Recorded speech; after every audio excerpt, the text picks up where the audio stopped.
Smart English একাডেমির পক্ষ থেকে স্বাগত জানাচ্ছি। আজকের লেসনে আমরা শিখব নাউন এর ক্লাসিফিকেশনস গুলো নিয়ে।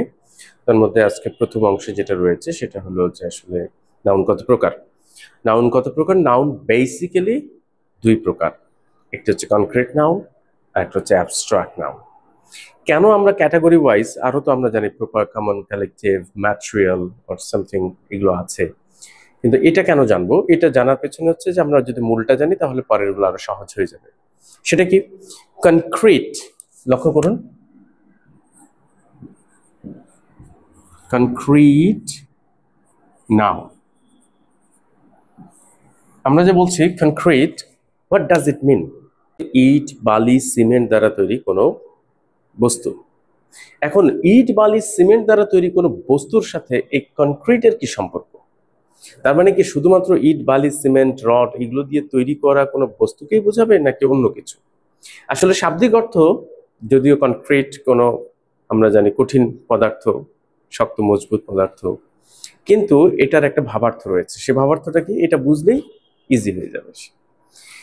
সেটা হলো কনক্রিট এই শব্দটি বেসিক্যালি, আমি যদি এটাকে ধরুন, এটা বোর্ড, কিন্তু এটাকে আমি যদি কনক্রিট ভাব করি, নেই যে এটা কনক্রিট, তাহলে এটা কি হবে? প্রথমত দেখুন, একটা শব্দ পাওয়া গেল। শব্দটা কিভাবে বুঝলাম? কান দিয়ে বুঝলাম। আমি যদি এটার খুব কাছ থেকে স্মেল নেওয়ার চেষ্টা করি, গন্ধ নেওয়ার চেষ্টা করি, তাহলে অবশ্যই এটার একটা হয়তো গন্ধ পাবো কনক্রিট হিসেবে। এরপরে আমি এটাকে দেখতে পাচ্ছি, আই ক্যান সি ইট, অর্থাৎ নাক দিয়ে গন্ধ পাচ্ছি, চোখ দিয়ে দেখতে পাচ্ছি। Even I can touch, I can feel, what is this, এটা একটা গেল। আরেকটা, আমি যদি মনে করেন জিহ্বা দিয়ে এটাকে একটু চেখে দেখি, তাহলে হয়তো এক রকমের বিটার স্বাদ বা যে রকমই হোক, একটা হয়তো স্বাদও পাওয়া যেতে পারে। হোয়াট এভার, কনক্রিট মূলত বোঝানো হচ্ছে ফাইভ সেন্সেস। ফাইভ সেন্সেস কি কি? একদম আমরা খুব ইজিলি জানবো, আমার দিকে লক্ষ্য করলেই বোঝা যাবে।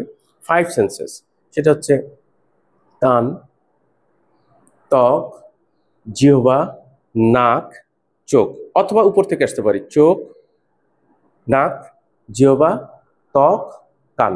এই যে ফাইভ সেন্সেস, যেটাকে বাংলায় বলা হয় পঞ্চ ইন্দ্রিয়, এই ফাইভ সেন্স দ্বারা বোঝা যায় এমন সব কিছুকে কনক্রিট নাউন বলে। আরো ইন্টারেস্টিং হচ্ছে, শুধু যে প্রত্যেকটি কি পাঁচটা ইন্দ্রিয় দিয়ে বোঝা যাবে? না, যে কোনো একটা সেন্স দিয়ে, সেটা কান দিয়ে হতে পারে, ত্বক দিয়ে হতে পারে, জিহ্বা দিয়ে হতে পারে, কিংবা গন্ধ হতে পারে, কিংবা দেখা হতে পারে, যে কোনো একটা দিয়ে আমরা যদি কাউকে ফিল করতে পারি, তাহলে সেটাই হচ্ছে কনক্রিট নাউন। আপনারা এখন যেমন এক্সাম্পল স্বরূপ আমি বলি, এয়ার, বাতাস। বাতাস কি? বাতাস দেখা যাচ্ছে, আমি দেখতে পাচ্ছি না।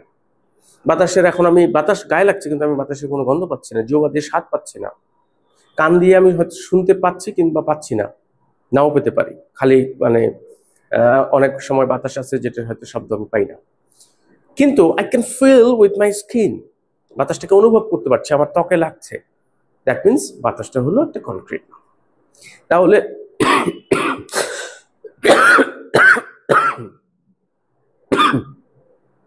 কনক্রিট নাউনকে আমরা কি জানবো? তাহলে কনক্রিট নাউনকে আমরা কিভাবে জানবো? কনক্রিট নাউন হলো ফাইভ সেন্সেস, পাঁচটি ইন্দ্রিয়ের মাধ্যমে যে কোনো একটি ইন্দ্রিয় দ্বারা যদি আমরা এটাকে ফিল করতে পারি, তাহলে সেটাই হচ্ছে কনক্রিট নাউন। ফাইভ সেন্সেস কি কি আরেকবার আমরা বলছি, সেটা হচ্ছে কান, এর অর্থ হচ্ছে শব্দ বা সাউন্ড। আরেকটা হচ্ছে ত্বক, ত্বক এটা হচ্ছে ফিল করার জন্য, অনুভূতি। তারপরে হচ্ছে, এটাকে আমরা বলছি সাউন্ড। তারপর জিহ্বা, দ্যাট মিন টেস্ট। তারপর হচ্ছে নাক, নাক মানে হচ্ছে এটা ঘ্রাণ, স্মেল। আর আরেকটি হচ্ছে চোখ, চোখ দিয়ে আমরা কি করি? See or watch, whatever it is, আমরা দেখি, দেখতে পাই। এই হচ্ছে টোটালি বেসিক্যালি হচ্ছে কনক্রিট নাউন।